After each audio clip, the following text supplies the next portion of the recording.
आपण ज्या डोंगरीच्या राजाच्या दर्शनाला आलोय त्या मंडळातील सदस्य मनोज सर आज आपल्या बरोबर आहेत. थोडक्यात अगदी मला बाप्पाचं हे सुंदर जे रूप आहे, सजावट आहे, याबद्दल यावर्षीच्या थीम बद्दल काय सांगा? यावर्षी चिचबंदर डोंगरी सार्वजनिक गणेशोत्सव मंडळ आपलं 87 वर्ष साजरा जातात. आम्ही एक संकल्पना राबवली आहेत. 2 संकल्पना आहेत मुख्यतः. म्हणजे मराठी भाषेला अभिजात भाषेचा दर्जा मिळाला आहे.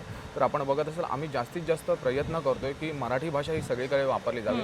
त्याच्यासाठी आम्ही जर जसं दाखवलं असेल ज्या पाहुण्यांपर्यंत ही पिशवी पोहोचेल, ही जी कॅरी बॅग आहे, तर आपण ही पिशवी आहे ही संपूर्णपणे मराठीसाठीच त्याला आम्ही त्याचं स्लोगन पण तयार केलेलं एक संकल्पना आहे. आणि दुसरी गोष्ट म्हणजे यावर्षीची आणखी एक संकल्पना आहे की ह्यावर्षीच जो डोंगरीच्या राजाच्या जे गणेशोत्सवासाठी या 10 दिवसात जी खरेदी केली जाईल ही इकडच्या स्थानिक विक्रेत्यांकडूनच केली जाईल आणि त्यांना आर्थिक पाठबळ आमच्याकडून मिळता येईल. आणि असंच आम्ही हे आव्हान संपूर्ण जनतेला केलेलं आहे. ही आमची यावर्षीची संपूर्ण संकल्पना आहे आणि ते आम्ही राबवत आहोत अजून.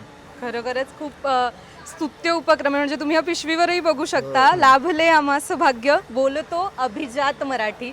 आणि मराठीतलाच क्रिएटर आहे तन्मय आणि आता तो खूप पुढे गेलाय. तितकंच बाप्पाचा आशीर्वाद आहे त्याच्या मागे आणि तुम्हा सगळ्यांवरच आहे.